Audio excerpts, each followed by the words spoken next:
Good evening, everybody. Another nice warm night in the Shenandoah Valley. 68 degrees and a little bit cloudy. Clay, Mike, Bundy, Rodney, Pennsylvania, you were in here early tonight. So, how's everybody doing this evening? I hope you've had a good week so far. There's Randy. Hey, Tom, how are you tonight? Thank you. I appreciate that. Every little bit helps. So, we had a good weekend this weekend. We had a class in store. Hey, Westcliff, how are you this evening? Dodd, good to see you in here tonight. Yeah, we had a class at the store this weekend. We dropped 90 cells, queen cells this weekend. So everybody had a lot of questions. Hey, Bill Lee, how are you tonight? So everything went well. I was real pleased with the class. I dropped a short. It'll be out tonight at 10 o'clock, or a video. It'll be out tonight at 10 o'clock. So we're looking forward to seeing that one. I haven't dropped a video in a while, but it's going to be out there. So how's everything in the great state of Missouri, Tom? Hey, Keith, how are you tonight? Clay, how's everything down there in Lovingston, Virginia? Did y'all get any rain Saturday night? Because we got a bunch here. It rained pretty good.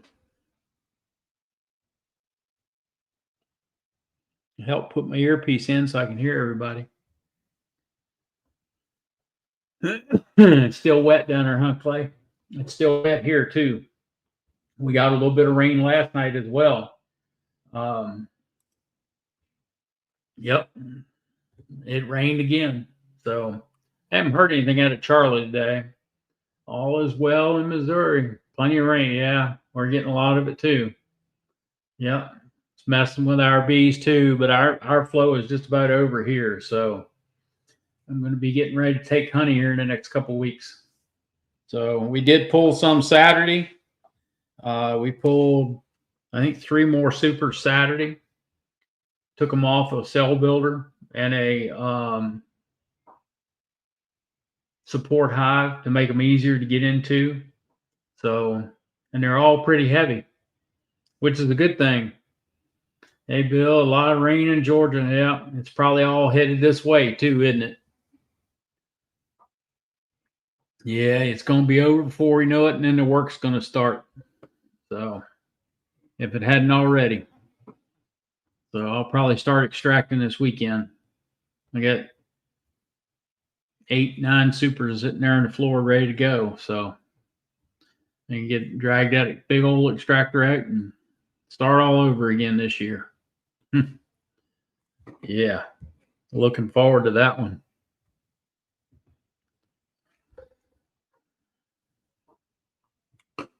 Hives aren't as strong as you'd like. Yeah. Sounds like you've had a busy spring, John. So, yeah. So, anybody else want to talk about their bees? Yeah, we both. That's me as well. Tom and Melissa, the wife and I, don't mind pulling it, but the extraction is just, hey, Russell, how are you? Finally had a good day to start bringing in honey again. Yeah, last week was a miserable week. It was wet and nasty and a lot of rain. So, and Russell, I'm sure you're getting your share of it. So, yeah, that's about all they got left now, Clay, is a clover. So, yeah, they're going to be working it kind of hard unless you got sweet clover or something like that out there. Hey, Nancy, how are you tonight?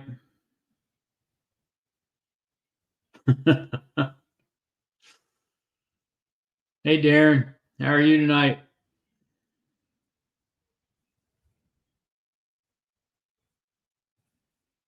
Yeah. It's been a long day today. I went to Pennsylvania again today.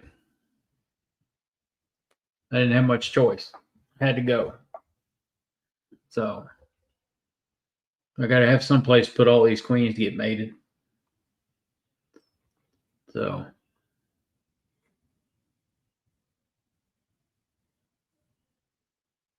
Good to see everybody in here tonight.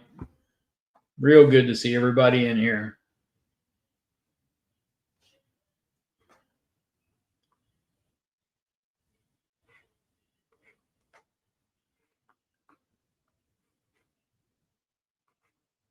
Sourwood. Yeah, I forgot about sourwood down there. If it doesn't get washed out, it should be a good year for it.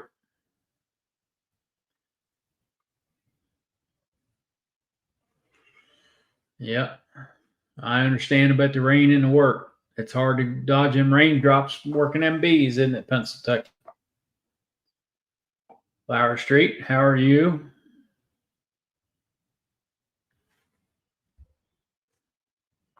How are your bees doing? Did you have a good weekend? Sell out at the market? I was up there today, Nancy.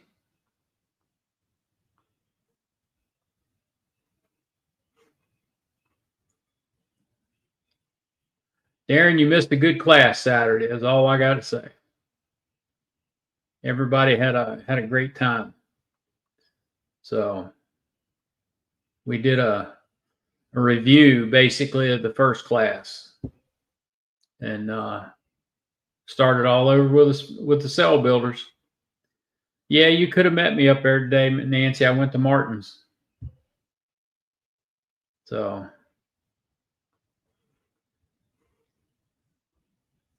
I went up to get my mating nukes.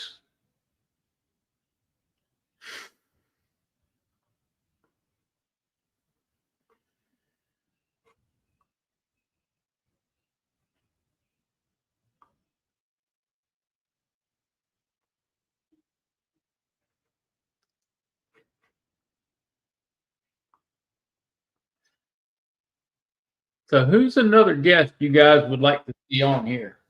There's Mr. Charlie. Hey. Hey, how are you tonight?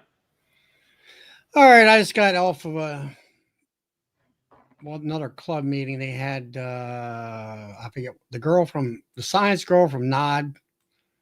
I think you know. Yeah, Janet. I think her name. I think that might have been her name. Anyway, she was talking about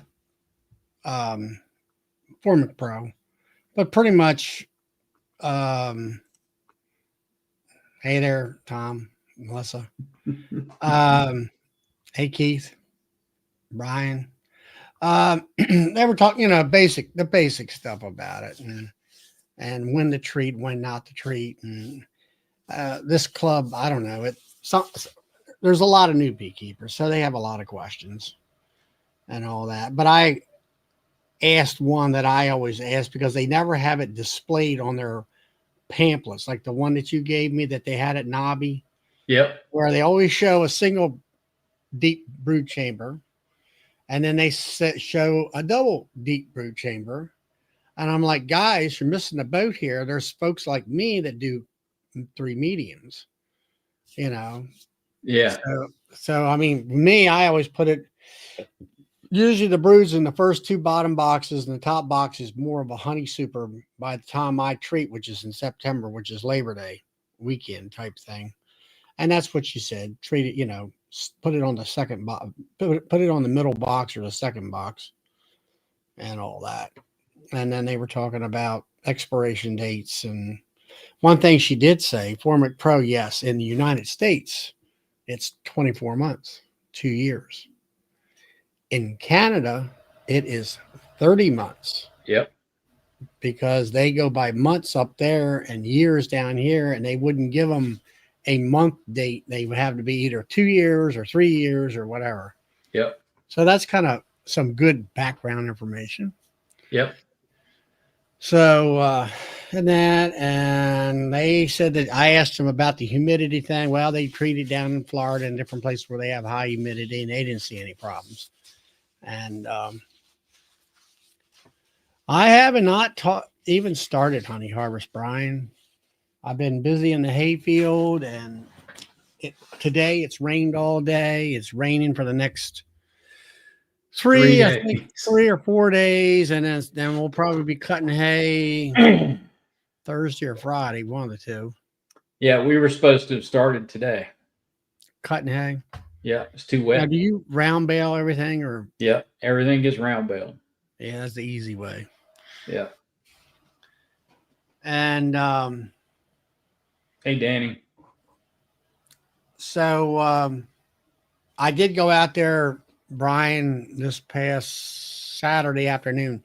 It did clear off enough that I could go out there and kind of look in. There's some hives out there. I was checking for queen acceptance and trying to find queens and mark them if they weren't marked. And also, if there was right now, I can see right now that, this coming, what is it, Friday? Yep. Is the Saturday. Saturday, summer solstice. Summer solstice, and I'm seeing, yes, she's laying up heavy duty in the bottom. They're not pulling wax anymore. The flow is over with as far as I'm concerned in my area. Here it is, another 4 or 5 days worth of rain. Over the weekend, it was not good fly weather. Saturday, I thought we had a motor burning up in my, let's say, a wash machine type motor or whatever. And we had some of Brad's smoke, and along with the other Jack from up in New Jersey, their smoke kind of flowed into our area, and it was hazy and smoky, and you thought for sure it smelled like a burning motor outside. Yep. It did kind of clear off after, I don't know, 2 o'clock in the afternoon, maybe. And so I guess they kept saying in the Weather Channel at Baltimore that the smoke was up in the upper atmosphere. And I guess with this low pressure and rain and all, it kind of pushed the smoke. It wasn't really raining that much, but the atmospheric pressure pushed it down to the ground level and all that. Yep. And all that. Dennis has tallow burning. He's down in the deep south, obviously. Yep. Trees. Yeah. Here in the next couple of weeks, we should have sourwood kicking in. But I don't foresee anything. I pulled off of some supers that were more or less foundation. And I'm looking down in the brood chamber, and they got plenty of bees and brood and whatever. And then I got into the one hive there. Let's see. Oh, it had, I don't know what it's like, number 4 hive in the row back here behind me, and from the end of the row coming this way towards me. I looked in and here's some broods up in the darn honey super. This is the one that I said it was queenless. I put a virgin in the bottom, got upstairs, and here's the darn hussy up there. She's up there laying my honey supers up. So I found her, and she's a 24 queen. So I put her in a queen clip, and I moved, and of course the bottom box is broodless.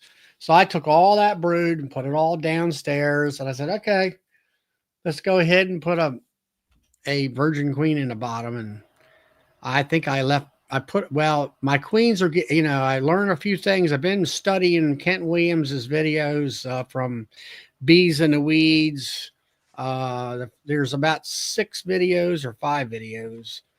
And he has a tremendous amount of information on the first 2 or 3 videos. And once he gets into grafting, and it's like when it's something that you can't explain until you do it. And he has kind of a hard time telling people how to figure out age. That's where I come up with my philosophy on that. Yeah. And so all that kind of thing. But so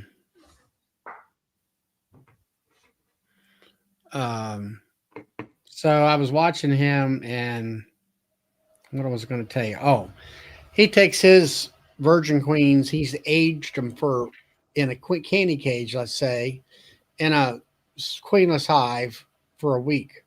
So when he gets done at 5 days, 6 days, and he puts that queen in that mating box, she's ready to fly and go out and get mated. Mm-hmm. So I've learned that the hard way. When you try to open a caging and she goes up out into the air instead of down into the hive. So I said, okay, it's time to make sure the candy's soft enough to where they can release her, through a time release. And Yep. I just put the candy cages in. And that's what I did. So the queen, she's still in the queen clip and all that. And by that time, I don't know, it was getting really late in the day, and I was super tired. And um, there was, like I say, there's some medium boxes out there with foundation. I really need to pack it up and put it away and stuff like that. And I don't think we don't have, it's getting to that point. We don't have the flow. I don't think we are going to have the flow. I don't think we never do have a fall flow here, and we don't Yeah. have firewood here. And if we have goldenrod, that's more of a pollen thing for us and Yeah. not a nectar source whatsoever. Right. So, I sold, I don't know, 3 queens. I got another gal wants to get a couple of them this weekend when it gets decent out. A couple more queens. I texted one of the guy that first bought my first queen, who was a club member, and he said no, she didn't make it. She didn't come back, and whatever. I think that was on a Saturday. Just I happened to think about him. And then I get a text Sunday morning. Well, happy Father's Day. I went in my highs, and the bees are the boss. And here she pulls the frames up, and here's this eggs everywhere, and a little bit of cat brood, and a whole bunch of larvae. And then here's this big old queen in there, and she's got a blue dot on her, the one that I marked. So she did come back.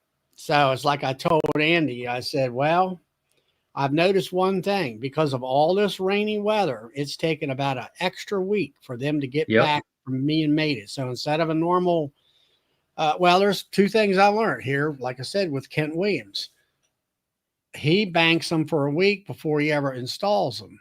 Mm-hmm. So there's 1 week right there, and which doesn't harm the bees either, as long as they're in a queenless box and they're getting fed continuously. And and then I think because of all this weather, it's going to take another 2 weeks, depending when they fly and what kind of weather conditions there is. If there's a bunch of smoke out there like it was Saturday, I'm They not sure won't fly. they won't fly. Okay, well, we had that problem. And Yep. then we have for a stretch of 3 or 4 days of rain. And then I don't know how quick the drought will go back out and fly when are they going to fly out the first sunny day, or are they going to have to kind of get the idea to go out and fly and see if they can mate after a couple? Yeah. They will time it as to when they're going to go out. So it's not, it's not like that the queen's going to go out. There's not going to be any drones there. They'll be there. It's just the drones know when to go. They will time it. So Yeah. So I mean, so far, and then another thing I've been doing is I'm beginning to become confident and relatively proficient in picking up stinging bees and putting them in the queen cages. there you go. So everybody's getting about 6 attendants in there.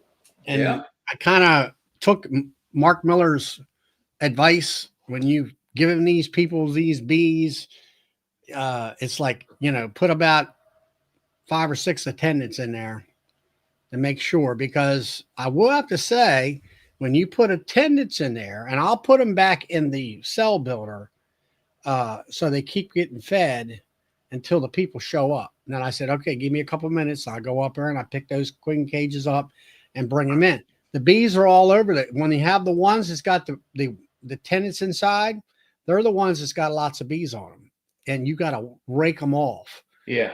To get them off. So that seems to make quite a bit of a difference. Yeah. I'm not sure whether they're because they they know each other and they want to feed each other and whatever.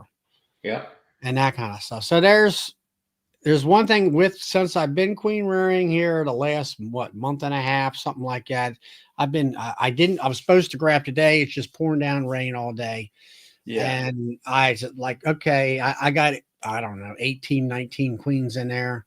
I need to get out there this weekend if I get some decent weather, make up some mating boxes, and maybe there's some mating boxes that have mated queens in. I seen them in there, and then there's some of them that just didn't make it.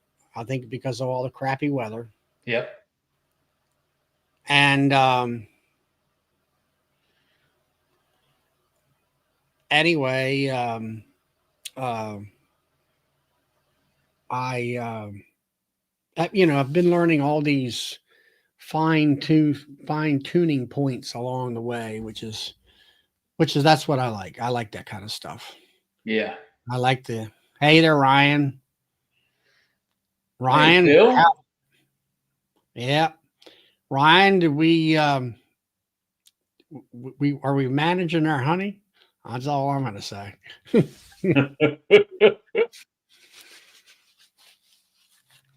Had a Ryan call me up. A little bit of a hey there, shoot, Sandy Yep. How are you doing, Sandy? and Darren Russell.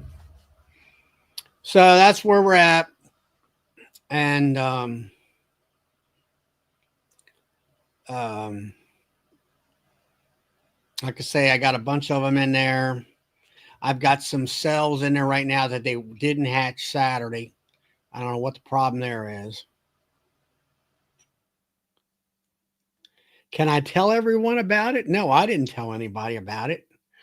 I'm unable to get online right now.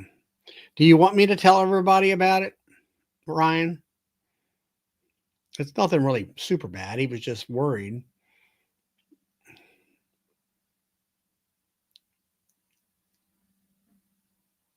No, you can, or yes, you can. Yes, LOL. Oh, all right. Ryan gave me a call, and he's been extracting honey, and it tested 17.5%, which is great. Mm-hmm. Gets it in the bucket. And now he's doing this in his, I think, 2-car garage where you see him a lot of times in the videos. Well, Mm-hmm. then here we go. We get hit with several high humidity days these past week. And now the stuff is testing to 18.5 and 19% moisture because it sucked the water out of the air into Yep. the honey in the Yeah. buckets. So I told him, I said, I got a video about how you suck it out of the combs where you make an encapsulated environment with a fan underneath of a table that's draped over with plastic sheeting down to the floor. And Yep. you have a humidifier at the other end. Now, some other people stack the stacks up and blow air down. And I don't know. Now, like I know that the fella, I can't think of his name now. He's down there in Mississippi. You don't see his videos anymore. Um, Bald headed, redheaded fellow. Oh And yeah. I forget what his name is. And so anyway, but he had a air conditioned building where he was at. So he could suck the moisture out of the air. Gus Mitchell. Thank you, Nancy. And he could suck the moisture out of the air the way I got it from the videos and keep the humidity down. And over, let's say 3 or 4 or 10, 5 days, his Yeah. It'll drop back down. it dropped back down. So I told Ryan, I said, okay, you can either make a confined place or a closet or something where you can put a dehumidifier in. He had a part of the basement where it was air conditioned, so you got the air more drier, and put it in maybe a confined space or make one up like with plastic sheeting or like underneath a card table or something like that. Now go to Home Depot, buy yourself some paint strainers that are the white plastic or they're the white netting that you put in Yep. the strain paint. Well, it also keeps any kind of contaminants out. You can buy a pack of 3 or 4 for $5 or $6, something like that. And keep the contaminants. Or if you have one of them plastic honey bucket strainers, along with plastic strainer, and of course it goes all the way out to the edges, that's a good idea. Or and put maybe that bucket strainer on, and then stir it a couple times a day if he's got the, every, if you can get it in there 3 times a day or something, like start, bring the moisture. If there's any moisture in the bottom, bring it up to the surface. So it'll be sucked off. And I said, he was, thinking about the honey, what do you call it? Fermenting. I said, you're fine for right now. You're not talking 6 months from now. We're talking, it's only been immediately. So you can work it, because he's got honey sales. He's going to farmers markets and stuff like that. He needs the honey. So that was my answer. And he talked to some other people and said the same thing, about stirring it and dehumidifying it and all that kind of stuff. So I think, he'll be fine. Yeah, he will. All that.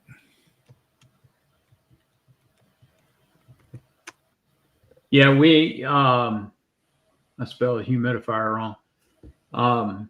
Had a real good class Saturday. We started over from the beginning, and we didn't actually put a cell builder together, but we went over it because there were 6 people in the class.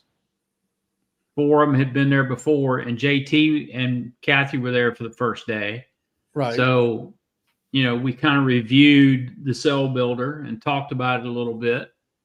And then we went out to the bees, and just to double check, make sure that everything was hunky dory down in the cell builder portion of the boxes. We went down and checked for queen cells and virgins running around and everything else. So we were good there, and we dropped 90 cells on Saturday. Now, Kentucky there, he has, how far down the bucket did he test? I don't know. I'm not sure whether you're able to, how you gonna part the top of the bucket and get down in the middle of the honey. You can't. Well, what you do is you take a long straw, put your finger over the top of it, push it to the bottom, take your finger off, and do this a couple times on the bottom, put your finger back over it and pull it out. It's like a pipette. And then you've got honey from the bottom. Okay. Well, there you go. Ryan, you hear that? Go ahead and do that test. You might find yourself, the moisture is only on the top. Yeah. You might in the top third of the bucket. And there, DC was talking about go to Home Depot and get one of those little small greenhouse kits.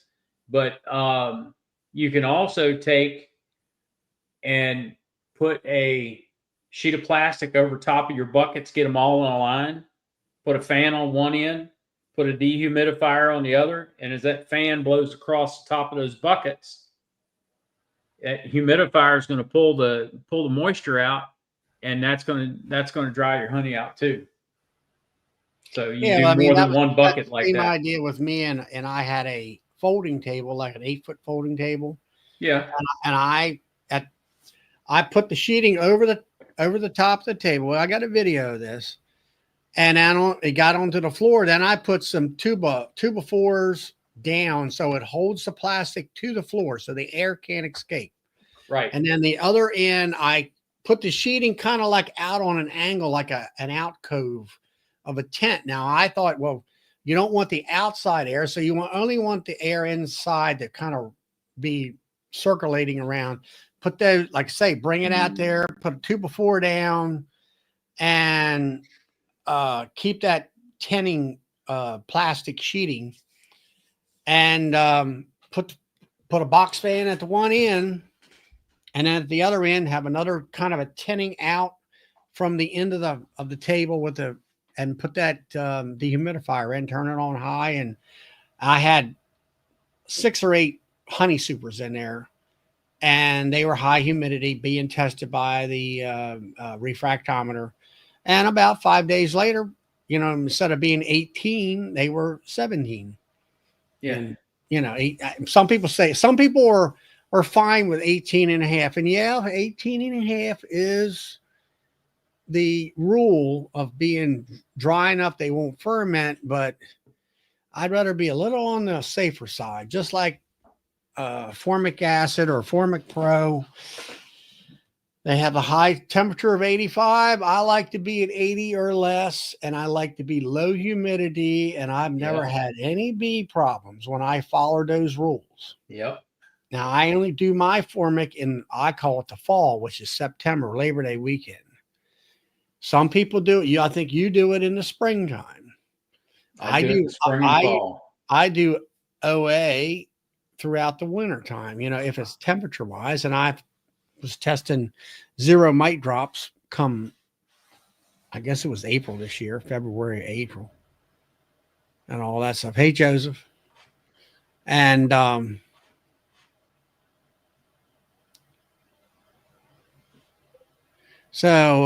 anyway, that's what they were talking about on the other chat as far as Formic Pro. And now Roy's fine with 18% in Michigan. Well, okay. Yeah. And I find maybe, let's say Brian out there in Colorado, I don't know whether it's a high humidity state or not, compared to Florida or, What I'm getting at is you got dry air. Right. And if you have it 18% and it's dry air, maybe that is a major factor. It might be. In your honey keeping. I'm not sure. I don't know. And all that. Let's see. But so anyway, that's most of the news. I start. Let's see. I like 17 and a half. Anything above 18 gets disqualified from honey shows, which I learned the other day. I guess so. I'm not. Yeah. Yep, you're right. Anything above 18 does get disqualified. Unless you're going out to Nobby, and I don't think they worry about that. I think they say 18 and a half or less. It depends on if you get jars that are tied in the end. They'll do a refractometer test. And if the refractometer tests are the same, that's when they go to the lot numbers on the jars. They flip them upside, they put the lids on them, flip them upside down, and look at the lot numbers on the jars. And that's how they decide. Yeah. I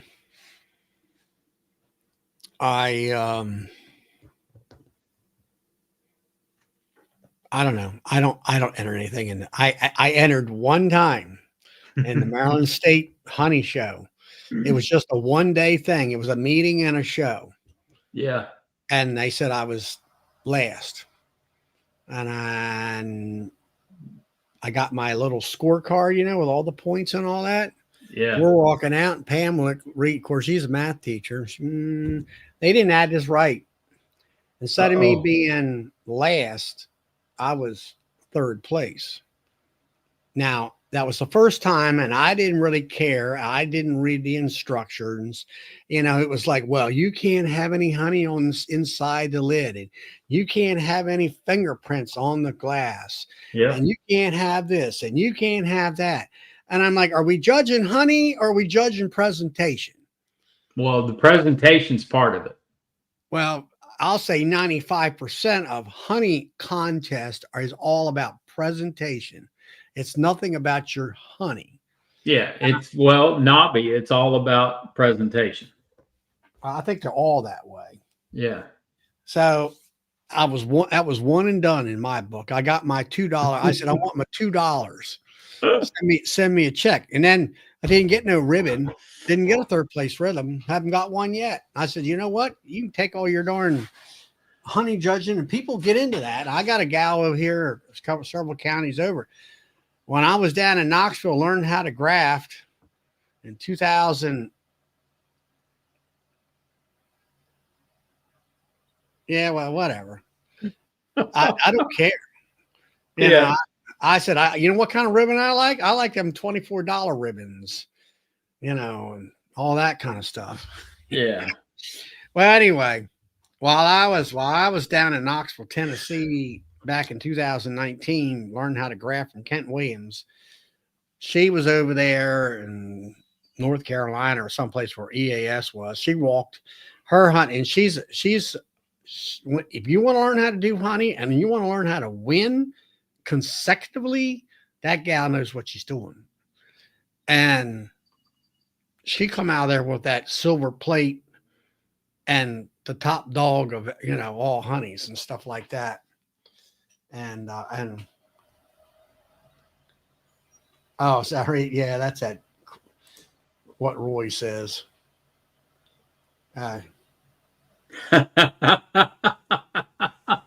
Everybody gets a trophy. Yeah, we're in that generation still, Roy. Yeah. So anyway, I had her come and do a presentation, you know, while after COVID or whatever it was at the time. And I told her, I said, you know what? I thought this was going to be the most boring presentation I'd have to sit through. And it was quite eye-opening. I mean, she says, you don't start this the week before the contest or the month before the contest. You plan this thing out 6 months or more in advance. Yep. You figure out these are the ones you want to save for your contest honey. Yep. And let's say if you have comb, you're going to pick out the absolute perfect comb you possibly can. Yep. It was quite a extensive thing that she did and all that. And I'm like, okay, you know, if that's what you're, you know, what you like about beekeeping, like, go for it. You know, everybody's got their own thing. So anyway,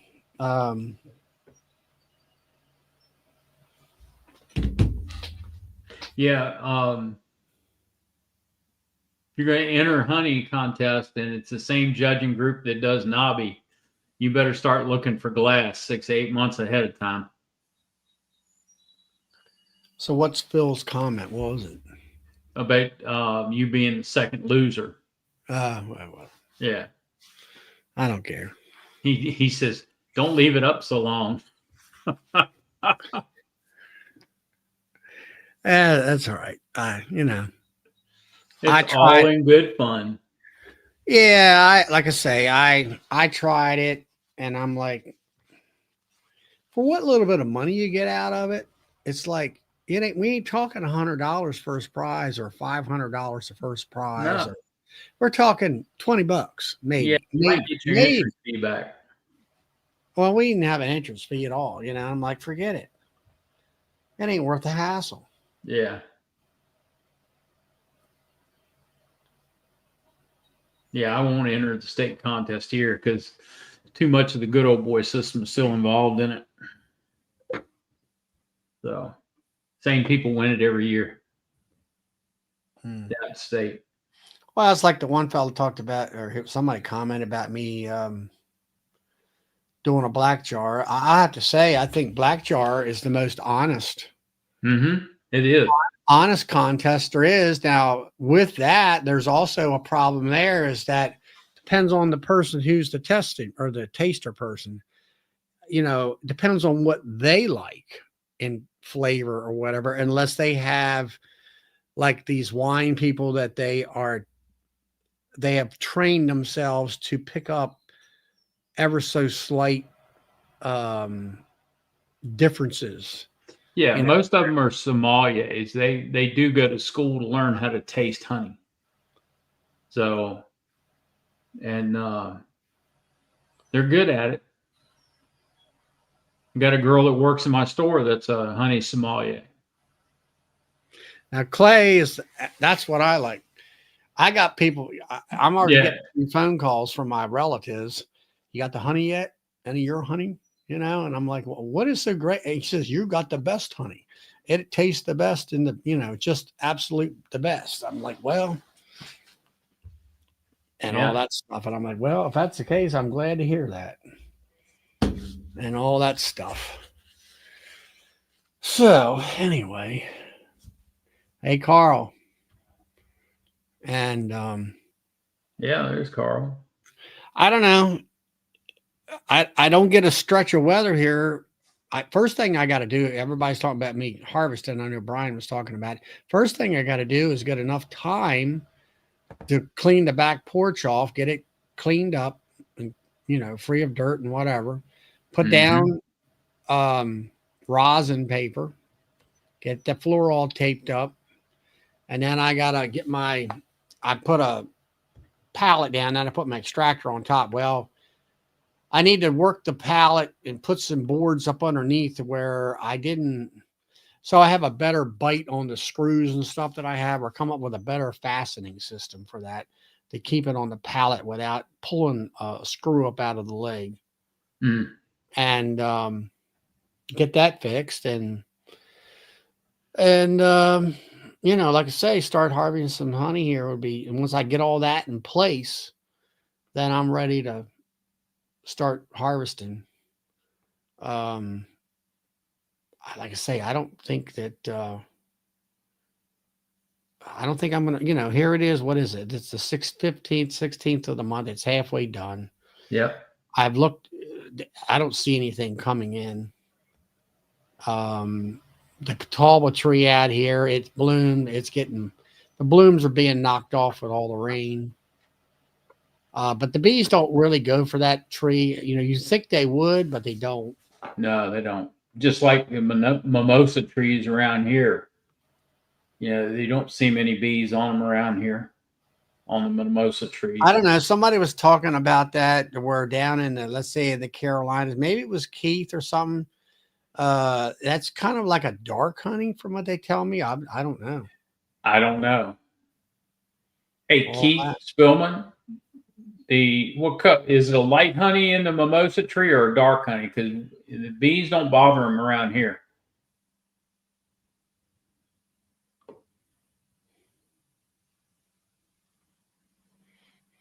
Nancy says linden trees or basswood trees. I don't have any of that kind of stuff. I don't either. I don't have basswood trees. All I got is poplar trees. Locust trees are my predominant local tree species. The only thing that I can think of is, and I haven't looked it over there, and I don't know when it blooms because it's kind of new to me, is sumac. It's got that big red pointy looking. It'll be coming out here soon. I hear that's black or dark looking stuff. Yep. Chestnut is the dark nectar. You're right about that. Is that a chestnut tree? Is it what he's talking about? Yep. I don't have any of them. Hell, everybody. It could be a hybrid chestnut too. Chinese chestnut. Yeah. I don't know. I normally just wait till 4th of July, and maybe by that time we'll have. I got 30 acres behind me there to bale. I don't know how many acres up the road here, which we'll probably cut this weekend, and then we'll finally just get first cutting done. I think I'm gonna plant a couple acres of that sweet clover next spring. I got some sweet clover from James out of Canada. That's that long, yellow looking weed. Yep. And it tastes pretty good. I'll probably catch all kinds of stuff for planting it, but I'm going to plant it anyway. Hey, Kathy. Kathy, did you learn how to graft? She did very well. Good. So you had how many people show up at the classroom? I had 6 people. 6, you say? 6, yeah. So it was Will, Alex Gokenauer, Hildy, JT, and Kathy. And then I taught one of the girls that works for me how to graft. Is that the one who was writing notes? No, This was the other one. That girl that was writing those notes, she's a honey sommelier. This is a college girl that's going to be coming back next spring. So she fell in love with beekeeping when I got her in hives a couple weeks ago, and she asked me for some books, and she's already brought one of them back completely read cover to cover. There she goes. She's like She got stung. she's like a sponge. So And Kathy loves it. Kathy, the only thing I can tell you is just set her up. I mean, well, this is what, June. Hey, you got a few more, a little bit more time. Set up a cell builder out of a nuke. yeah, Make a queenless nuke. And that's another thing I learned. Here, Kent's a commercial beekeeper. What's he use? Duke. yep, He said, that's perfect. He says, this is what I say about those nukes. You force the bees to be compact in yep, there. So they're going to draw the wax out for you because they're packed on 5 frames. They got no yep, other frames to look at. That's just, you're going to look at these. And he said yep, the same thing. He says, when you compact the density of that hive and they're queenless, they got 1 frame they're going to look at, and that's it. And that's what he says. You can't get the density in a 10 frame hive. It's more difficult and everything. right. That's why you got to have that population in there. In the Yeah. 8 and 10 frame hives, you got to have population. Yeah. You got to have some real population. Yeah, He said, well, for what I'm doing, I can graft 30 cells and get a high number yep, and all that. Now I'm not getting quite the high numbers now, but I think my bees are getting old yeah, and stuff like that. And I need to go in and maintenance it again and pull some frames out and get some pollen in there, get some, some nice fresh looking pollen frames. yep, But I got a lot of bees in there, right? And a lot of queens in there. And I've been in the process. If I have enough, I haven't had enough time between weather and work to get in these hives and make sure that everybody's queen right and make sure that all my queens are 25 queens. And if, and stuff like that, get that taken care of. And I got some queens that are 24s. I did mark them yellow just so I could see them better. And, and I know that they're 24 queens.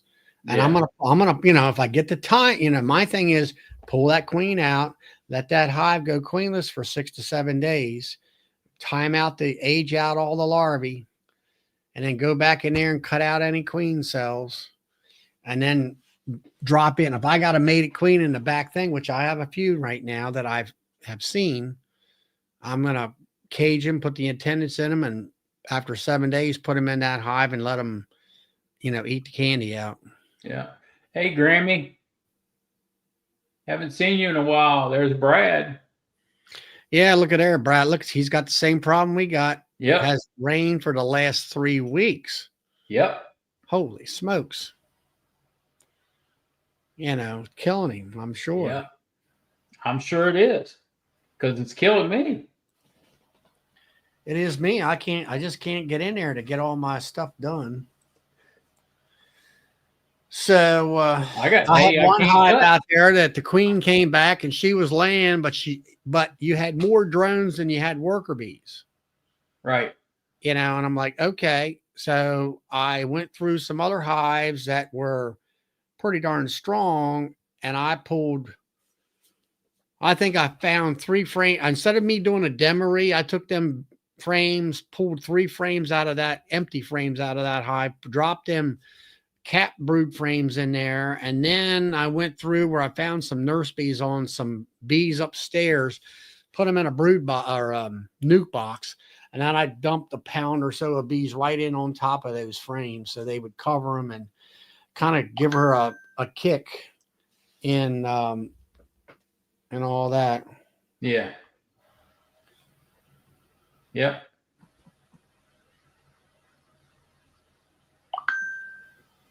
And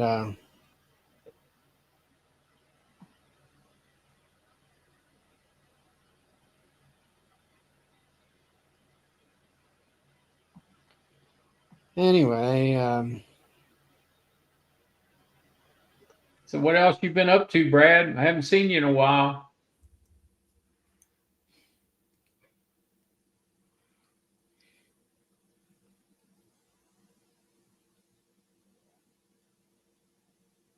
I don't know.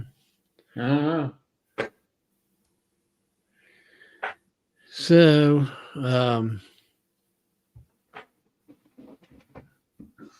went and finally got a. I got a phone call from the dealership about a day or two after I got the car. Well, how do Yeah. you like that new car? And I says, I've parked that thing at 10:30 at night on Tuesday night, and I haven't been in it since. I said, I've been out in the hay fields and everything else. I said, I haven't even looked at it, you know. The one Yeah. night that I was driving to a bee meeting, which was worthless, that was on a Wednesday night.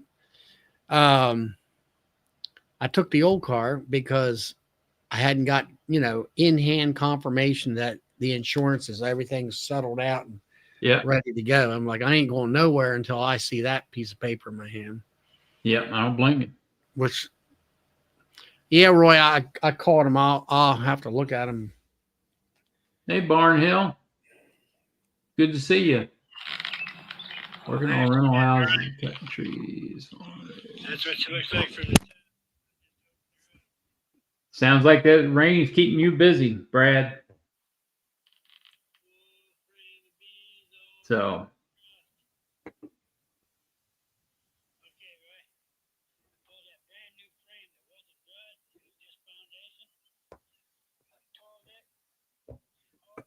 mm,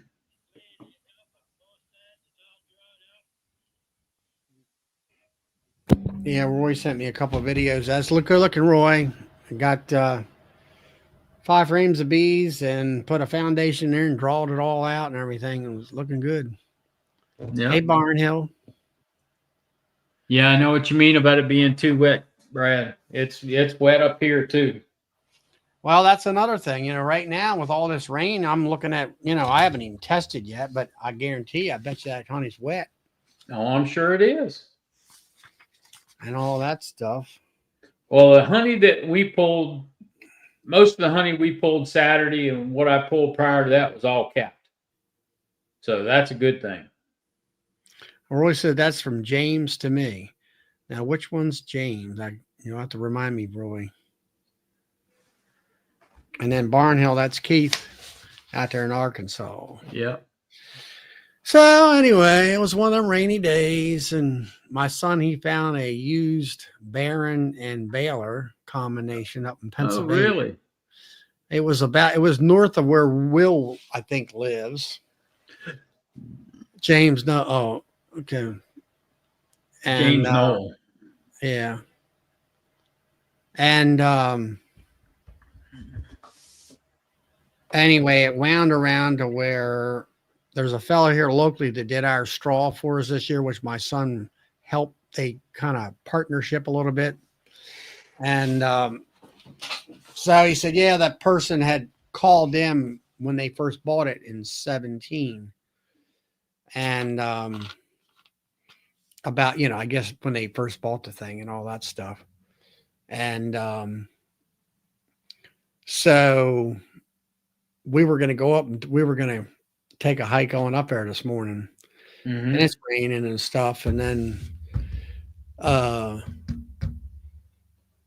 it was listed on Facebook for $120,000 for the baler and the machine. And the baler was newer than the machine. Yeah. And so he called Agritier, which is the dealership for that machine. Yep. And talked to he had known the salesman. He talked to him about it, and he said, well, salesman said 110 would be more like it instead of 120. And then what was it? He said, I can sell you a new machine and a used baler. And he happened to have, he had a used baler with a asset system on it and all that stuff, And it wasn't that much more money. I forget what he told my son. And I, and I said, well, shoot, you might as well buy the new machine with the used baler and all that. So Mhm. we went up to Agri-Tier, spent the afternoon. We got there a little after lunch. And so we got around to the point where he said, well, he said, I thought, he had one of these, the smaller bale bearing. He only had one at any other. That was it. The one he had there. That was all they had. And new. And then he said the baler that he had, they've already sold it. He didn't know that. So we looked at the price of a new baler, and he also had used balers too. And so they compared pricing and interest rates were on the Baron, it was 7.3% interest rate. Hmm. And then he said, well, what about a new baler? And so he said, a new baler for 4 years of payments, it's 0% financing and all that. And then I said, okay. And then he didn't do this, but I said, okay, take the money on a new baler is the used baler was like $35,000. Yeah. And I said, well, what's the interest rate on 7.3? Because you would have to pay interest because it's not new. He said $9,000. And I'm like, time you put the sprayer on it that you have to have for that stuff, because it's like the cube is like a big baler. Yeah. You have to spray acid if it needs it. It was like, well, the difference is $6,000 from what you would pay in interest and the price of the used baler versus a brand new baler. So, others to say, we've got a brand new Baron and a brand new Massey in I was line. going to say, the proud owners of some new equipment. New equipment. Yeah, my son is, about $170 some $1,000. Mm-mm-mm. Plus, you got to look, if you're looking at used equipment, you got to think about all the maintenance and breakdowns that could happen and Well, the everything else that aren't under warranty. 1 year warranty for the baler, 3-year warranty for the bale bearing.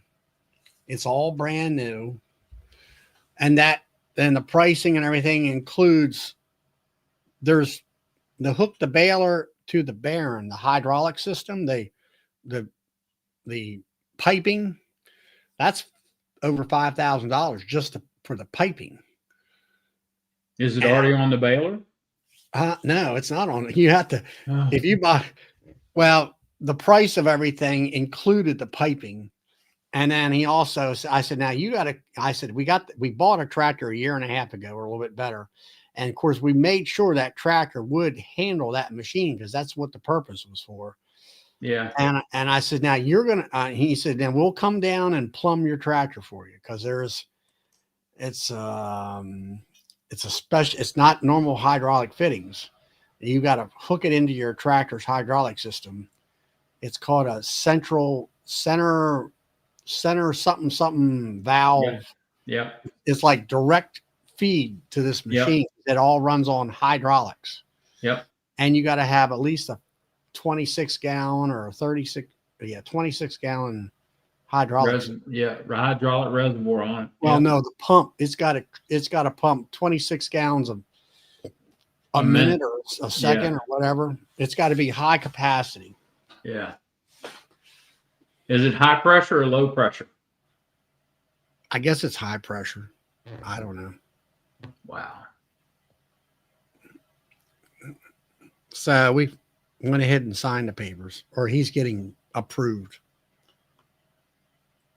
But that was the big talk at the first. We were unloading 800 square bales here a couple of weeks ago. I'm like, brother says I can't do this anymore, and I'm like, I ain't far behind you. Yeah. All that. So that was what I did all afternoon. We went out to the sales dealership. Well, you had a good day for it. Yeah, he said, he was talking to, the guy was sort of a hurt. And then somebody else called at about the same time and said they're looking for the same model that we had. We've got the what would you call it? The low capacity machine, which it's more than what we'll ever bale on a regular wagon. And Right. he said, this, in the way I get it, they only get so many machines a year, and that's it. Huh. When they're out, they're out. Mhm. So Well, anyway, we got one coming in. well, that's good. Well, we'll try that 30 acres back here. I think we might square bale it, get it up and running and get it tuned in. Yeah.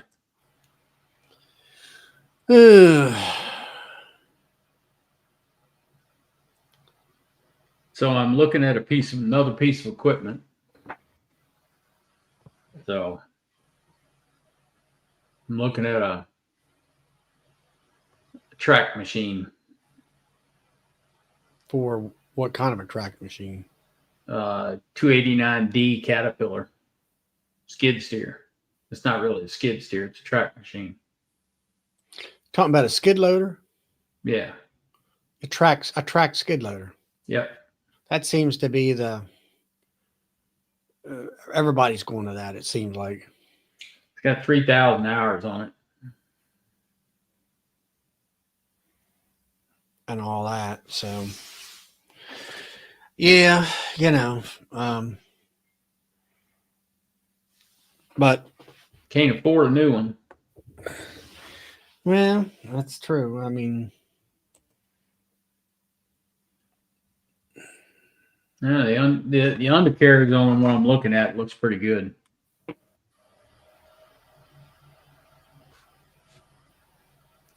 yeah, Doug. That's how I started out driving the baler. My dad would stand on the hay wagon and pack the bales on with a back rack on the back of the wagon, and Yep. we did all that. And then it's about 30 years ago, we went from that and we upgraded to a baler that used to be the baler chamber was short, and you had kicker bales were little short bales. And then finally, New Holland extended it out to where you could have a long bale and get away from the pressure area, so you could kick a regular full-size bale. And that's when we went to that. And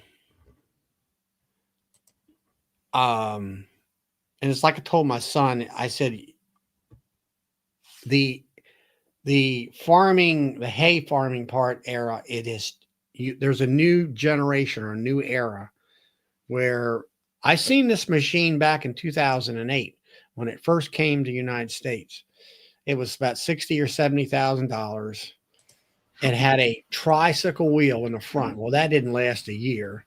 Then they went to a wide set of wheels in the front. Now they're dual wheels, wide for stability and all that stuff. So they have, over the last 15 years or so, developed this machine and reconfigured it and all that. It's a Canadian machine. And Yeah. it's made, I think, by the Mennonites up there in Canada. And it's quite good. It's very nice. It's going to save us. The labor is going to be tremendous saver. It just, I just, you can't find help anymore. There's no help. That's all there is to it. You cannot, nobody is going to work like that anymore. No, they won't.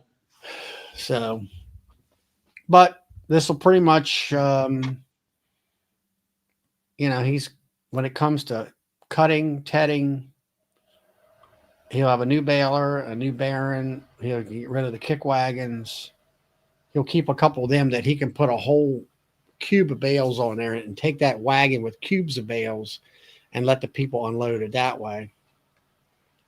And that kind of stuff. So it's going to be rough financially here because he's got a lot of different bills to pay as far as tractor payments and baler payments and all that stuff. But it's like my truck or my car out there. The good thing about it is the best I could find out of my bank and different places, like about 5.5% interest rate.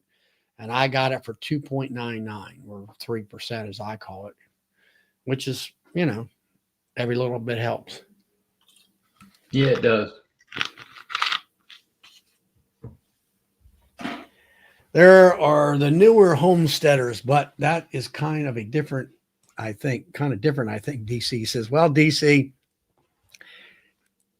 it's a situation like this. We've all, my son is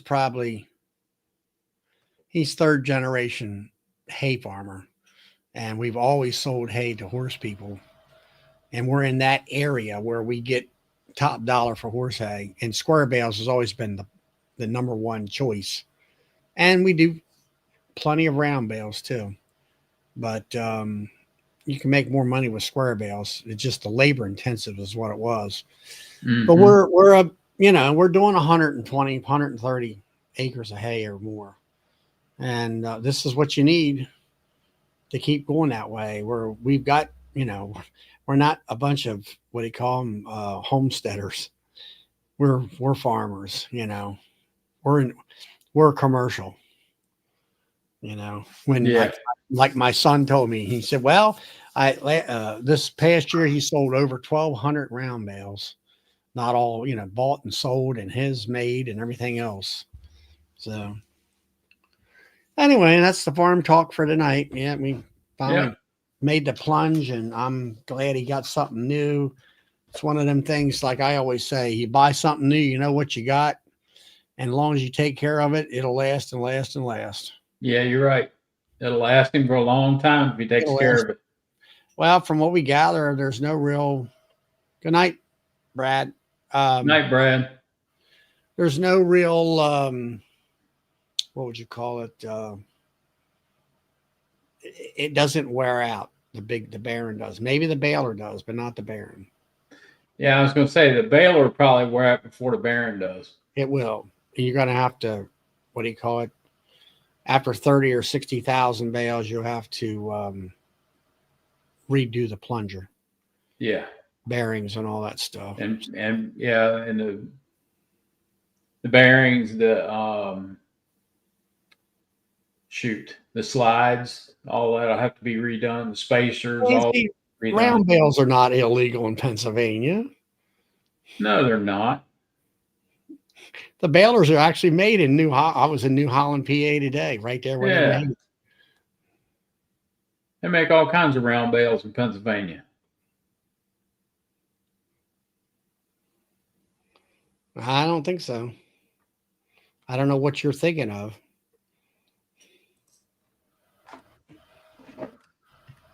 They're everywhere. I can remember when the round baler first come out. All the dairy people jumped on that like no tomorrow. So anyway, as far as that's happening with the bees, like I say, it's been wet, and all that. And I kind of be glad when I get all my honey.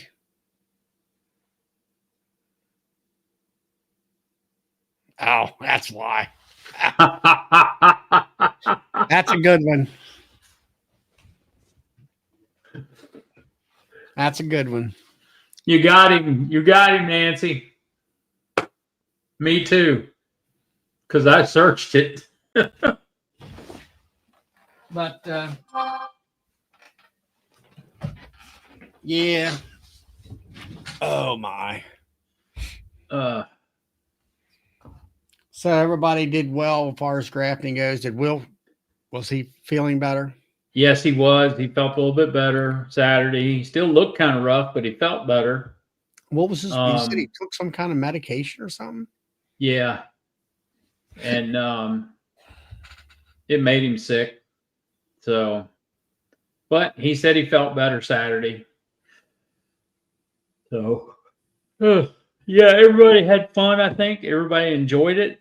Um, like I said, as far as the the video I've got dropping tonight is of the review of the cell builder portion of it. I'm going to drop some more videos. I've got, you know, more videos to make of the rest of the class too. They're going to be short. They're not going to be long drawn out videos. So they'll be short, Well, 4 or 5 it's minutes. like, you didn't have a real big class, but you find that it takes the right kind of beekeeper person that wants to excel Yep. in order to want to learn it, because it's not, it's like beekeeping in itself. It's not an easy hobby. If it's a No. hobby or a sideline position, it's like I find so many people that want to just learn enough to get by, and it's Yep. like, and then they wonder why they have bee issues or bee die off and all that stuff. And I'm like, you can't, if you want to be successful, you have to continually train yourself. Yes, you do. And If you're not trying to advance your education, right. you're going to become stagnant, and then when you start having problems, it is going to be, well, what do I do now? I don't know what to do. Yeah. But and queen rearing is a specialty. It's like somebody who likes to make creamed honey, or somebody who likes to make comb honey. Mm-hmm. You have to really study that technique in order to be successful, especially combed honey. Yes. And Brian there, he's sort of I would say the expert in this community we have here when it comes to cream flavored honey. And along with Carl there. Yep. And then you have the comb honey thing. And there's some people, I've seen, what was it? The Bruce's Bees there. He had that some kind of simple comb or whatever it was. And I'm looking at that video and I'm like, boy, that looks like crap. The bees didn't do it right. And now he's got a huge flow down there and where he's in Alabama and stuff. And he still had problems with that. So there's a learning curve there to figure out how to, get the bees to do that. There might be a manipulation. Like I tell people about nukes. I said, you're able to manipulate, like you're condensing the hives, the bees down to make them draw comb, or you're getting them to, to do the cell builder thing because of condensing the hive, the population in a small area, and it makes a difference. Yep. And that's stuff that you don't see too much in the book, as far as I'm concerned, and things like that. So, and queen rearing is, I've learned, after your class, I'm still learning some of it by just sort of accident, you might say. I watch Ryan Williamson, who will be on my show this coming Friday night. I need to contact him some more, but I got some pictures for the thing that goes up on the internet, and the announcement, and that'll be really good. He is a queen breeder. He does VHS. He sells VHS virgins, and Jerome Bee Farm out there, I think it's at Oklahoma. He bought 4 of these queens, 3 or 4 of them. He's did some videos on that and stuff. But he was talking about, he really didn't do a video on the cell builder or the banking part of it, but I picked up on what he was showing. That's why I jumped on and got my easy peasy cages and things. And it really turns out positive for me, learning to understand that, hey, you have a higher success rate and more positivity by making sure your bees are being fed by the bees. and letting them hatch in the hive and letting them being fed immediately by the bees, Yep. and using this queen rearing system that Dan developed. And I got those one, and I've know, and there's been some, people talk about cells didn't hatch or whatever. I have some out there right now that didn't hatch on time. And I also had some went downstairs. It's supposed to hatch on Friday. And the bees are supposed to be capped on, oh no, not Friday, Saturday. And they're supposed to be hatching on Saturday and capped on Saturday and all that. Well, guess what? I went down there Friday evening or morning. I forget when. I think it was Friday morning or during the noon time, because I was going to be busy and the weather was supposed to change over the weekend like it was supposed to, rain and all that. Well, guess what? I get down there on a Friday at noontime. I've got 2 queens that's already been hatched in my incubator. And luckily I caught them, before they were in there for hours, and then they would probably die because of starvation. I got them, I marked them, I put them in candy cages, took them out there and put them in the yellow strip, the orange strip. Mm-hmm. And I picked up the rest of those cells and I put them in the banking frame and took them out there Friday, because I knew I wasn't going to be able to get there until Saturday. And I finally got into it late Saturday evening. And I had 3 or 4 more cells that were hatched. And then I reviewed them right there. And I just went ahead and put them all back down in the cell builder. And they're still out there because it was rainy and crappy today. And I'm like, I'm going to take a break by grafting this week anyway because of all the bad weather. Yeah. And So, like I said in my video, every step of the way, you're going to lose a percentage of those bees. Yep. And, mating process, you lose 1%. Hatching process, you lose 1%. Getting the bees to it, everybody focuses on the grafting part and getting them to cap the cells. Well, you lose 1% there. Yep. And it's the hatching of the cells. You lose 1% there. I went out there Saturday and I was going to grab a queen. And I always look at the end of the cage and see the queen walking around. Well, guess what? There was one in that cage that was dead. She had her head stuck in the candy.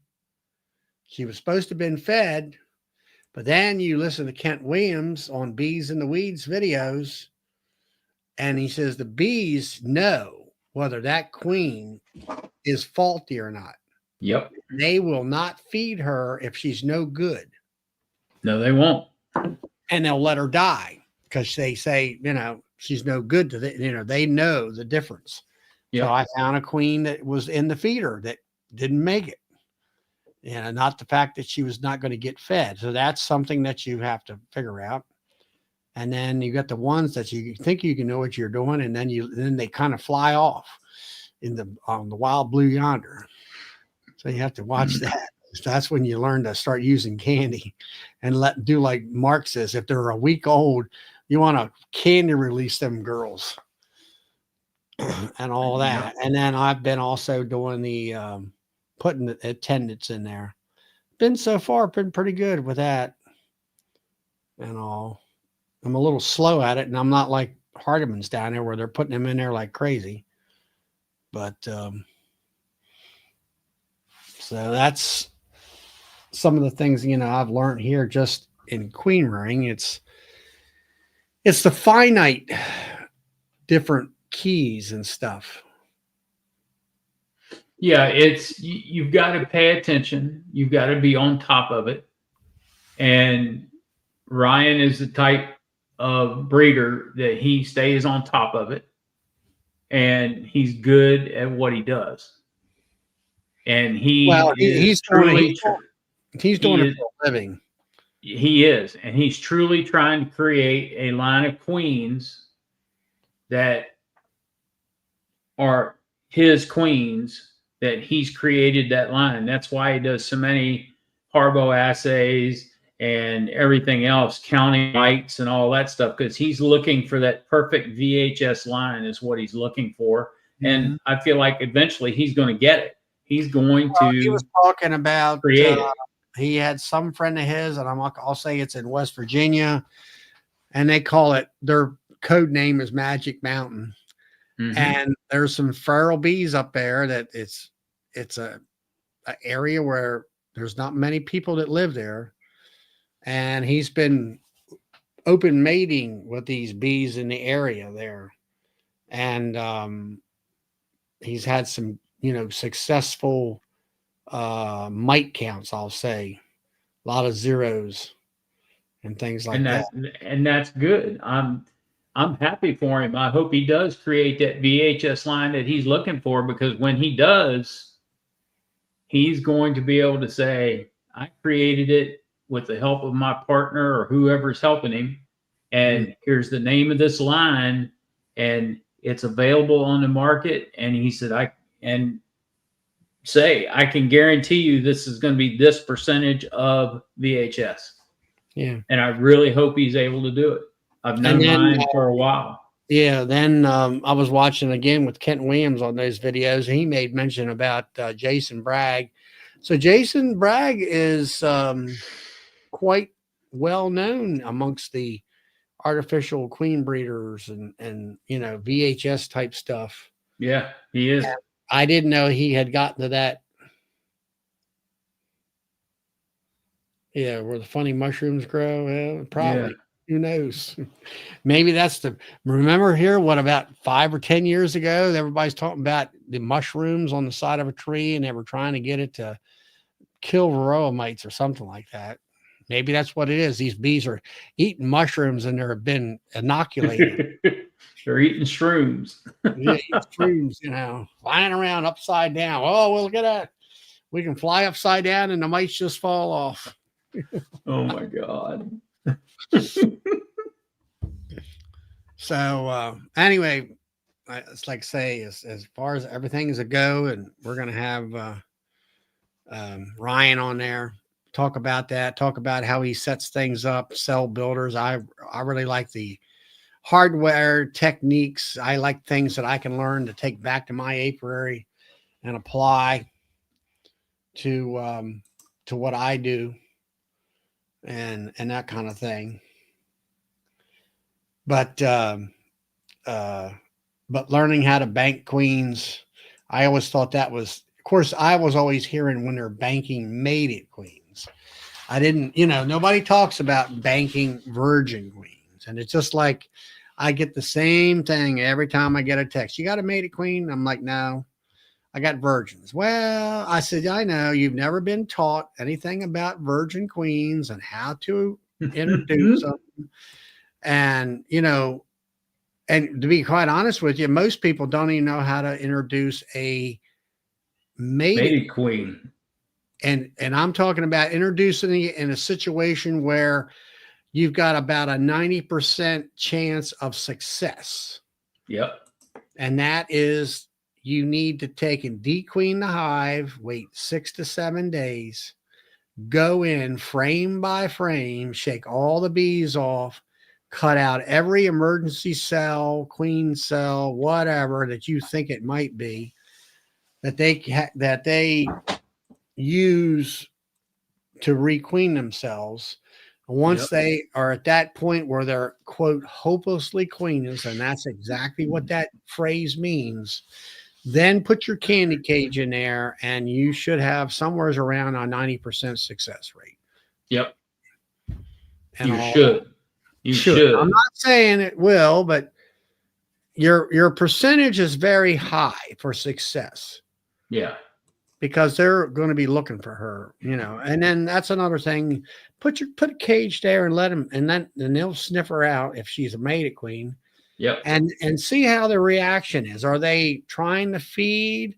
Or are they trying to sting? In most cases, they're trying to feed. And that kind of thing. So those are the things that you have to kind of pick up. That's part of the craft. And that's what beekeeping really is. It's a craft. There's so much to learn nobody can write a book about it and, cover every detailed aspect. I can't even talk about it without covering every detailed aspect. And I'm not, any expert per se. Yeah. I know a lot, but I've trained and trained and retrained and continue to train. And I will travel to train Mm-hmm. as long as it's decent. Now, I went down to my local bee club last week and they had a EAS master beekeeper. And he's a retired doctor and he got, of course he knows how to take a test and remember and Yeah. and all that stuff. And he passed the test. So he's a paper certified beekeeper. Yeah. And he does have 50 hives. I'll grant him that, Yeah. But how long has he been a beekeeper? Oh, I don't know. He's probably been more than I have, 20 years, 15, 20 years. But he's going through his slide and it's geared toward the typical of a beginner beekeeper. And it could be queen issues. You can get a mated queen and you can do this to that. And I said, hey, you need to upgrade your slides. What's that? I said, you need put on there. You can get yourself a mated queen, a virgin queen, and maybe a queen cell to requeen the hive. Give everybody the proper information of all the possibilities that you could possibly do to read. Yeah. Did he talk about the age of the queen? Well, it can be that, the queen is too old. Well, then why don't you be specific about that? Yeah. Be specific to where when I researched it and I talked to the commercial boys and I talked to Troy Hall up there in New Hampshire, right off the bat. Well, you're in the Mid Atlantic states. Your queens last 2 years and that's it. You're done.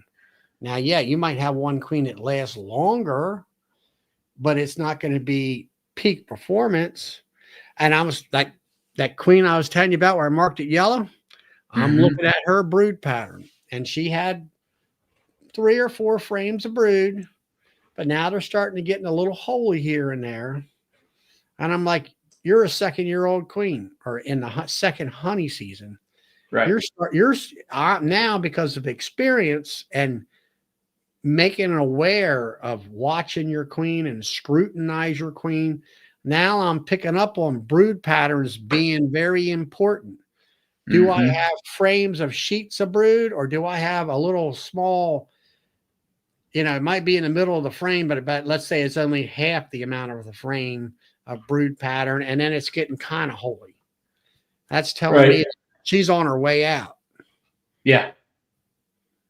And, we talked about this Saturday too. It's recommended in the Mid-Atlantic states that you requeen every other year. But if you do a lot of demarray, or if you're really pushing that queen to build big hives, you need to requeen every year. Yeah, but you don't hear anybody recommending it. That's our experience. We're recommending that on this show and my show. Exactly. And Brian, did I heckle the speaker? No, I was very nice about it. I just said, there was a lot of things I could have said, and I just kept my mouth shut because there's a lot of folks there that night, which were brand new, well, not brand new beekeepers, but relatively, let's say 2-year-old beekeepers. And for them, that information was like new to them. For me, it's like it isn't anything to me because I've already seen it 25 times. Right. Of course, now get this. And of course, I get my little card. It says, go to EAS master or EAS conference in whatever, July and August. And Cherry Hill, New Jersey. And of course, that's the first part is the advertisement to go to the conference and all that. And he brings up what what you can see and hear and the speakers. And the last guy's name is Tom Connors or something like that. And I said, well, is that John Connors' son, the Dr. Connors' son? No, that's another guy that he's going to talk about trees and plants. I'm like, really? We need to listen to that? And then I don't know the other person. He never even explained what the topics were they were going to cover. And then what really gets me about, well, first thing is We we have a new moniker, Charlie. Statler and Waldorf. Yeah, from the Muppets, the two guys up in the balcony. Oh, is that who they? I never watched that. Yeah, that heckled everybody. Well, then you get down there, and then he gets down to pricing. Now, this is a real kicker. You know, you got it's a week-long deal from about Tuesday to Saturday, I think it is. Or Monday through, I think it's Monday through Saturday is when the show begins. And the first half of that show, Monday, Tuesday, and I think half of Wednesday, is they call it their short course. It could be beginner stuff or intermediate stuff, whatever they consider intermediate. And they have, quote, advanced, which was queen rearing is what one of their major thing was. But now remember, if you want to do queen rearing, that's an extra add-on cost. Mm-hmm. And then you got your motel room, which is at the Hyatt or Hilton, I think, which I think it's like $130 a night. So you want to go for the week-long conference, the short course, and the conference, which is just 2 days on the weekend, a Friday and a Saturday, I think. It was $400 and some per person For the week. For the week. That's just a conference ticket now, remember. Then you ain't got the hotel bill yet. Yeah. Or the meals. You're gonna in the meals, you're gonna drop $1,000 easy in this thing. And then if I didn't look at the paper because I'm not interested, but like you say, well, then you $400, then you tack on, let's say, a $50 or $75 for the grafting class. Yep. And I'm not sure what the price is, but it was just like when they had EAS up there in New York State, up there at the where Sealy taught. Yeah. I wanted to go to it. Couldn't find a room too close. Ithaca, New York is where it was. Then they were going over to Chuck's place, which I know Chuck Kudik's Farmers in New York. That's where the home base is. He was having a grafting class over there and a party. And they were going to bus you from over there where the main event was, a conference, to his place, which is probably an hour's drive. It was an additional $75 per person to do all that. And I got over there, and they said, well, what time are they getting in here? 4 o'clock in the afternoon. I mean, 4 o'clock in the afternoon. I mean, they should have been here in the morning. Left here in the morning. I was over there about 9, 10 o'clock in the morning because I drove her, and I went around and did videos and checked his store out. And I was invited to stay to do videos for him and pictures for him. I said, look, I really don't want to because I'm not familiar with the area, and I wanted to go towards Corning Glassware where our room was. So I didn't stay there, which I was kind of glad. And because of the roads and stuff, I wasn't familiar. And, but it's like I turned to one of the girls there that hasn't been to Nobby, wants to come to Nobby. And I'm like, I could go to Nobby for less than half that price. Plus my room is cheaper.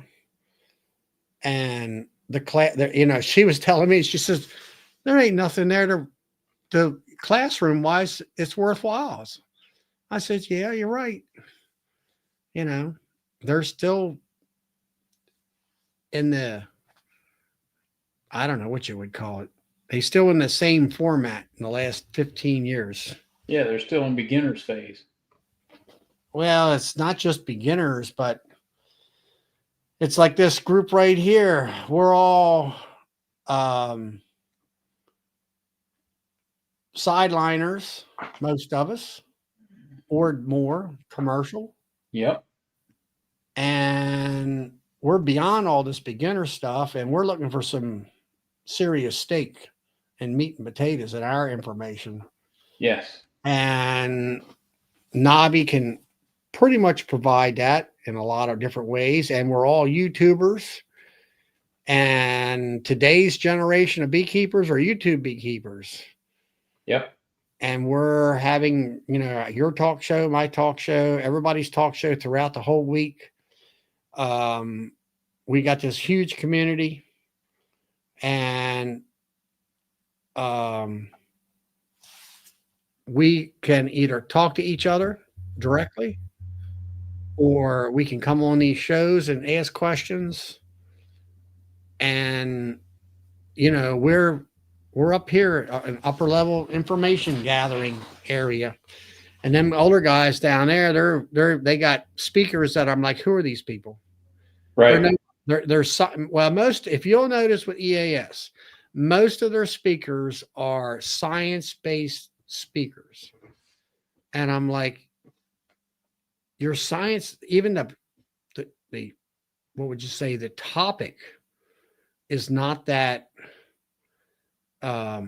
useful, I'll say. It's not that appealing.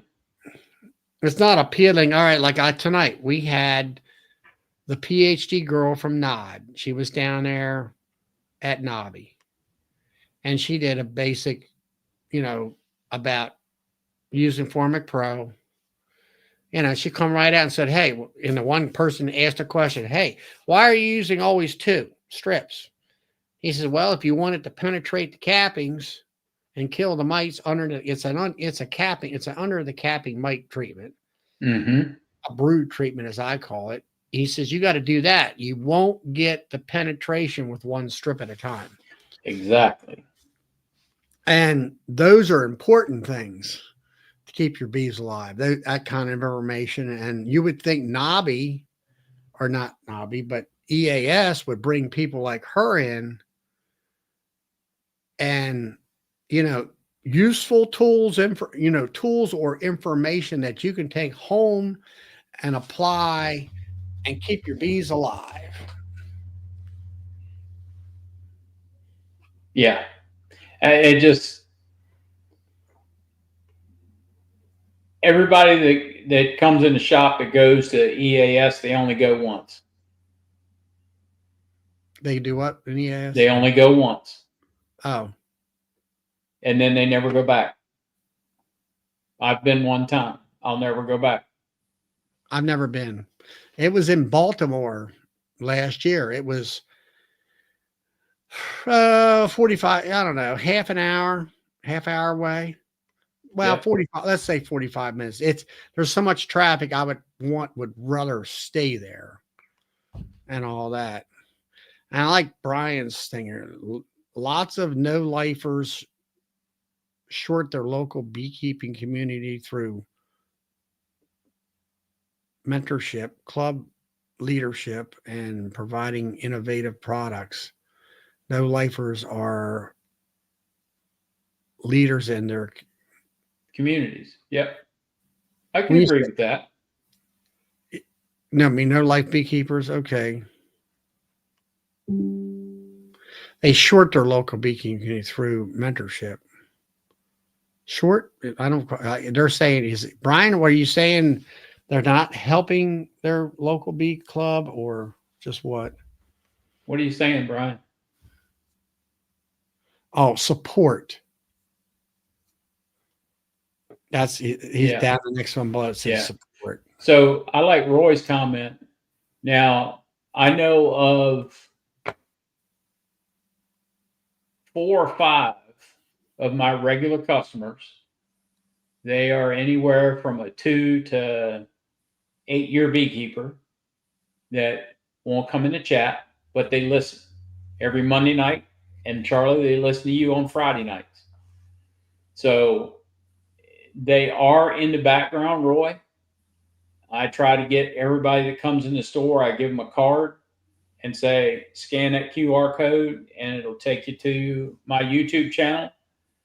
And if you don't want to come in the chat, you don't have questions to ask right now, just listen. You'd be surprised what you can learn from listening to all of us talk and chat. And they read the chats, they read the comments, they read what's in these chats. And they'll come in the store and say, I enjoyed y'all's chat Monday. I enjoyed y'all's chat Friday night. And a couple of them are telling me I'm learning a lot. I'm learning a whole lot. So, they're out there. They are coming in. So we just need to get them work with them and get them along to the point where now they've grown into a sideliner. Well, most of them are not going to grow in a sideliner. Most people don't want to do that. They want to. I got the other club that I go to before I hit my own channel. I got one guy in there's been at it for 50 years. And he says, well, talking about down. I'm talking about like down. Yeah, I'm down to 26 hives this year. And I said 26 hives or whatever, and I says, yeah. And he said, well, I just want 4. That's it. That they're what would you call it, backyard beekeepers? Yeah. But and I've got a couple that want to remain 2 to 8 hives, and I'm trying to bring them along and say, look, you still have to do your swarm control, you still have to do your splits. I said, do your splits, but get inspected the following spring. So now you can sell those splits, and now you've got a return on your investment. You've got money coming back into your apiary, so you can keep improving your genetics, improving your apiary, going to classes, going to conferences. I only want 8 hives too. I wish I only had 8 hives. So, well, thank you, Brian, for saying that. Yeah, thank you, Dan. I appreciate that. I hope that we, or either Bill or me, both provide something, to the community and even the newer beekeepers out there that are working. Yeah. And there's Matt there. He's not a sideliner yet, but he's working on it. Yeah, he's working on it. So Charlie and I are when he bought a nuke 3 years ago, now he's got 11 colonies. Yeah. So he's grown slow, like I try to tell everybody to do. Grow slow. Don't try to grow from 10 to 50 hives in 2 seasons.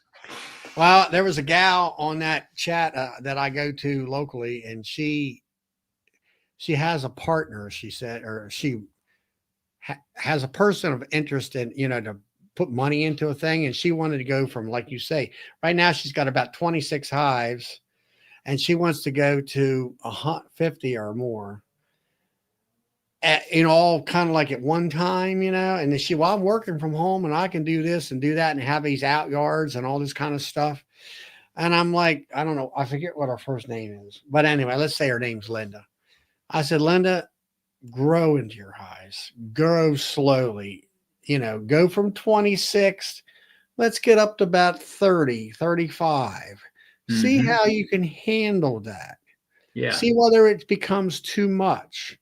Yeah. And then if you're okay with that and there's no major catastrophes, then proceed on, but go. I says, like Ian Stepper said that. I think that's how he said it, was grow into your hives. Don't buy into your, I think he basically said, don't go out and buy a whole bunch of boxes of bees and you can spend $10,000 at one time and they all could be dead the next year.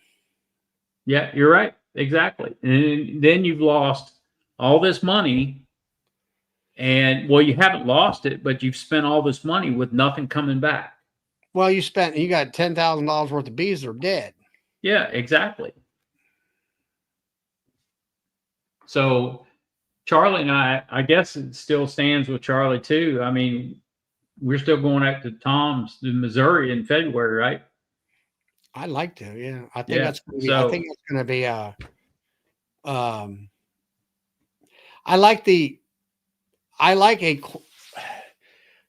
it's like Nobby.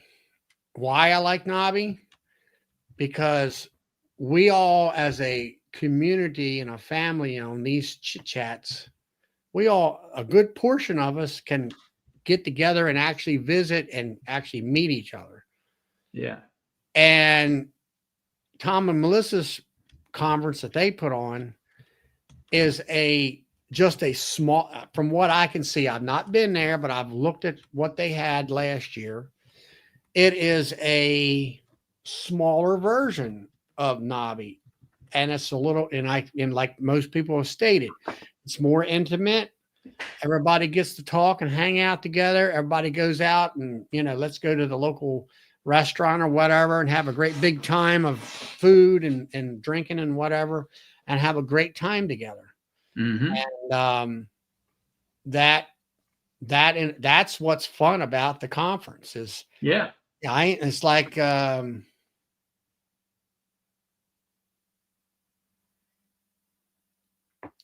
what's Doug saying? A wealth of bee knowledge. He said you're a wealth of bee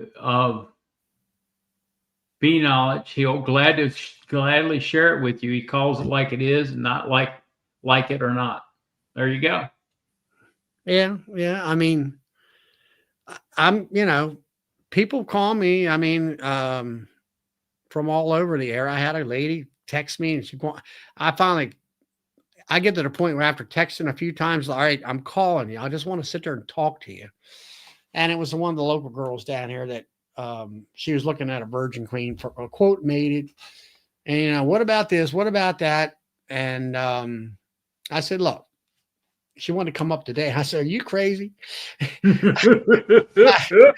I said, ain't no way I'm getting them bees out there because they'll tear me up and all that stuff. Hey, there you go. EMBA. It's like a bee expo after party. Yep. There you go. That sounds good to me. And it's just like, hopefully everybody, I don't know. I know Melissa and Tom and you and your wife and all are trying to find a bigger spot out there for our pre-conference party. Yeah. For next year. Hopefully that's coming along. Hopefully they can find someplace. That's the biggest problem. Yeah. That it's what do you call it? Reasonably priced, I'll say. Yeah. But no, I mean, Ryan's called me. Different people have called me, and people have come for queens here lately. I've been, I got to teach them how to put the queen in. Most of the time I'm putting attendance in. I'm doing like what Mark Miller said, put the attendance in. I made sure I took my little screwdriver I have, make sure the end of the candy gets a little dry because it's been a while. I'll kind of, okay, that's good. Thank Tom. And Melissa, I kind of rake that dry candy out of the end of that plug. And so it's fresh. So they'll go after it and eat it out. I've already started to have Lynn, who's head of the Baltimore. She comes in, Greater Baltimore Beekeepers. I helped her put 2 queens in, 2 virgins in. They got mated. They are up and running and doing a great job. Put some pictures on the Facebook page. I got another guy. He was a new guy close to Baltimore. He popped in, got a queen. And he sent me a text here with 2 or 3 pictures of wonderful, cat brood, open larvae, getting ready to be capped, some eggs and stuff. So he's been happy with his queens. Like I said earlier about my friend Andy. First, it was like, oh, it didn't make it. It didn't do it. That was the first, like I told him, that was Saturday. I said, you come and get another queen. Well, now we're good. I'll put a frame of eggs in there. Well, he went back in there, I guess, Sunday. I'm at the grocery store, and I get a text. Well, happy Father's Day. He says, I went in the hive, and they're the boss. And he said they didn't do nothing with that frame of eggs because here she is with a blue dot on her, and she's got a frame or 2 of eggs and larvae laid up. Yeah, she wasn't ready to start laying yet, and when she got ready to start, she started laying. Yeah, well, I kind of look at it this way. It's been so much rain that I told him, I said, I've noticed it takes an extra week for her to get up and running because of all this crazy rain. Yep. So I've been having a lot of positive feedback from my queens, which I'm glad to hear that. I want everybody to, they spent money. I want to be successful. Yeah. And so I had some other different ones that text me and said that they I was always making sure you got enough bees in there, not one. I had one lady, I got one frame of bees. I said, shake it out in the grass and start over again. I said, you might as well forget it. And of course, she didn't go to the local club, even though she's a member. She didn't do any networking. Yeah. And she could have learned through networking with the local beekeepers in her community that you could buy local package bees from my friend Lloyd is one of them, or a nuke from him, instead of going to Man Lake that it's got about a 2.5 inches worth of dead bees in the bottom of the box. Yep. And Man Lake is about 3 hours up the road from my house. Well, they won't be after the 21st of this month. No, they're done. Closing.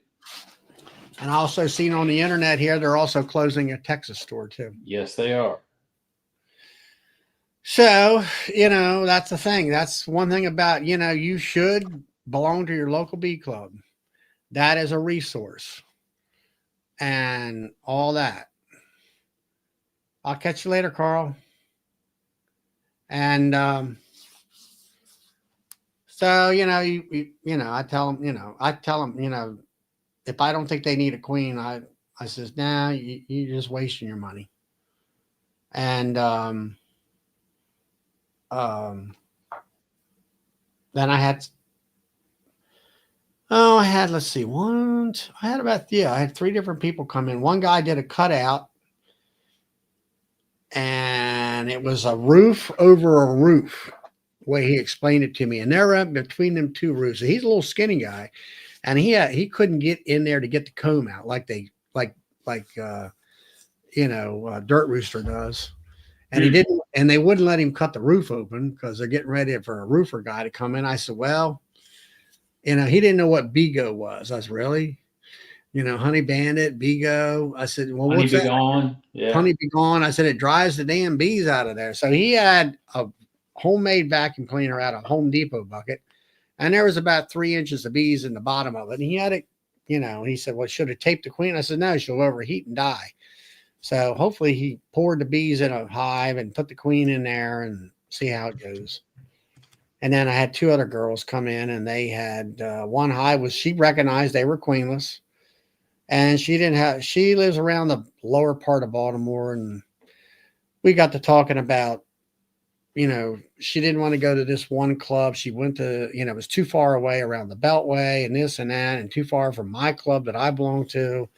And I said, well, join the Baltimore Beekeepers Club for $20. We do a lot of Zoom meetings, stuff like that. I opened a bee supply store. Maybe I should, Tom. I don't know. And so I tell them, join that club. It's you don't have to travel as much. And I said, we do get together this Thursday. We're going to get together and have a speaker from the laboratory at Maryland University, and stuff like that. Occasionally we'll have that. This first time, and we're having like a little bit of a summer picnic along with it. And it's a social club type of thing. And then another lady who was at the social club, or she was on one of our Zoom meetings. She's a member, and she said, you don't remember, but you're the one that told me how to spot queens. I said, how's that? He said, always look for the black shiny spot on the back of the queen because everybody else is hairy. And then you kind of, your eyes catch that out after a while. I said, yep. I said, I remember you now. And so she got a queen. Some other girl got a queen. I like say sold 3 queens this weekend. I got some other girl coming in after this rain quits. She wants 2. I don't know whether the girl down the road here wants 1 or not, whether she's going to make her mind up. She was worried about, has it been 2 weeks and it's going to be laying worker and this and that. And I said, I think you still got time, and she's learning, but she hasn't got all her details down.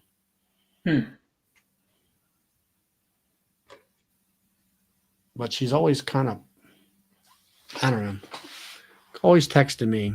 Of course, I'm kind of like her mentor, which is fine. Yeah.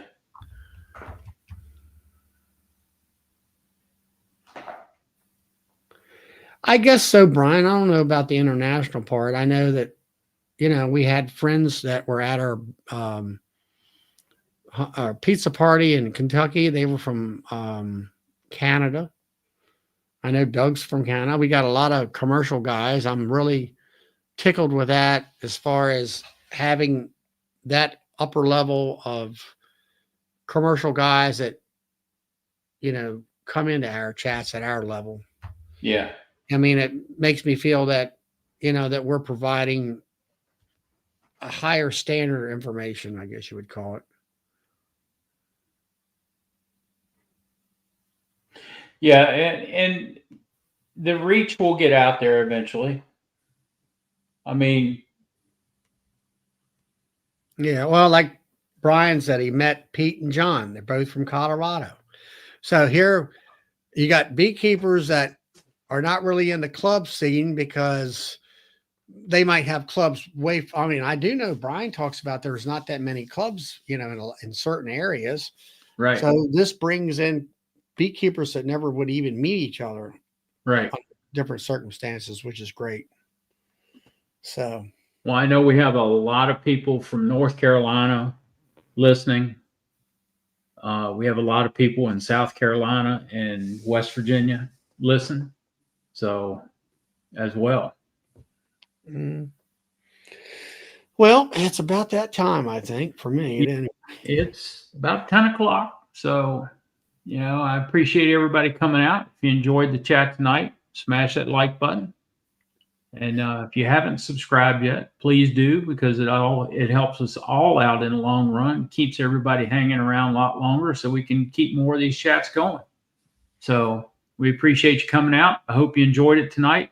And I'll see you Friday night on Charlie's chat, Sawmill Charlie's Bees. Yeah, I'll have Brian Williamson on there. I don't know how long he'll be on and how long his presentation is, but I'll have him come on, do a presentation on what he does and his queens and things of that nature. And, he does sell his queens. They are, I think, $25 a piece. And he's got a lot of, he's been putting out a few more videos, and I find them interesting myself. I mean, there's always them techniques that, hey, that's a pretty good idea. Yeah.